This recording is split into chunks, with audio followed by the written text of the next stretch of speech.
हम इस लड़ाई को नहीं छोड़ेंगे साथियों। तो साथियों एक बार आवाज दो।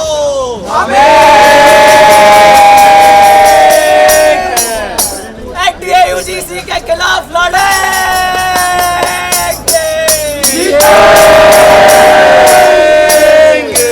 इनकलाब जिंदाबाद।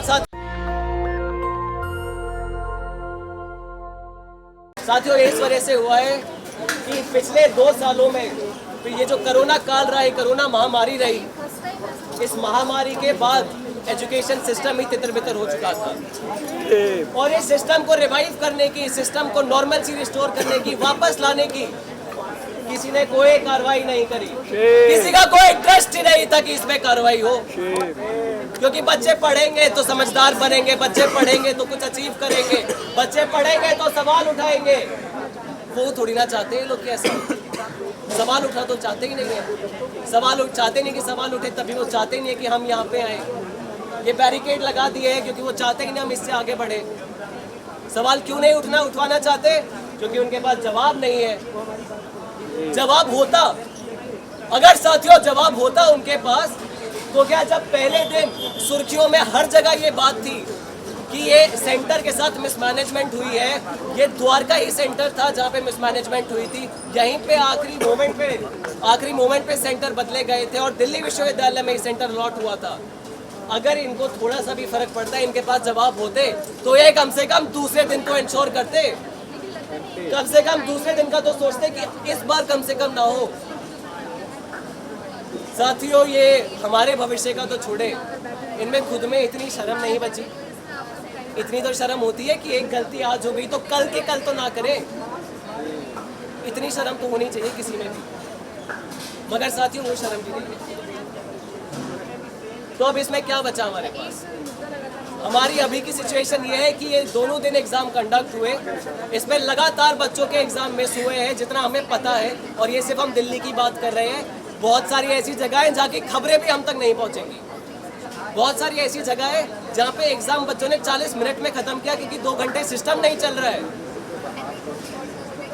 तो ये कौन से एग्जाम कंडक्ट करा रहे हैं? ये किसको देने का सोच रहे हैं? ये क्या फेयरनेस है? ये क्या इक्वालिटी है एग्जाम कंडक्शन की?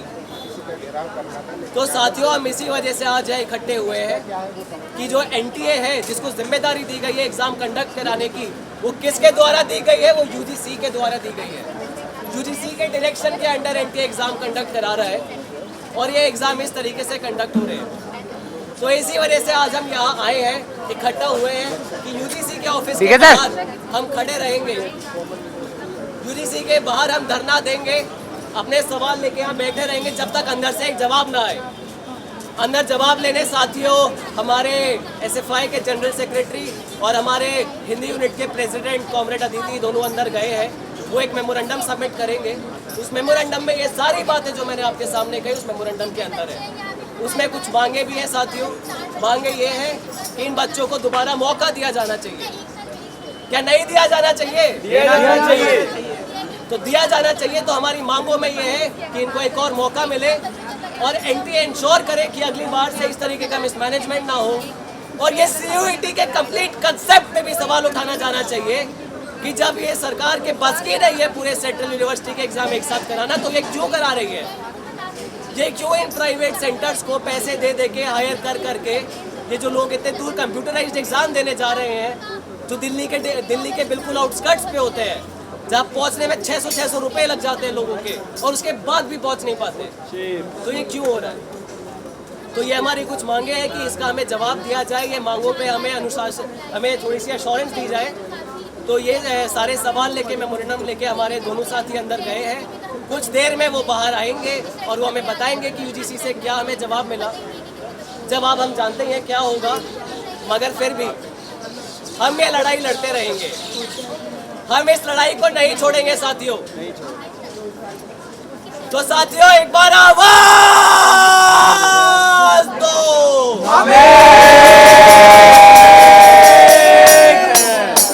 एनटीए यूजीसी के खिलाफ लड़ेंगे।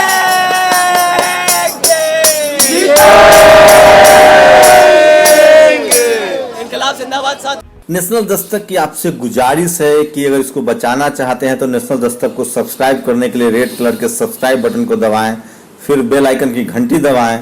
नेशनल दस्तक को बचाने के लिए बहुत जरूरी है कि हर खबर को शेयर करें, लाइक करें, कमेंट जरूर करें।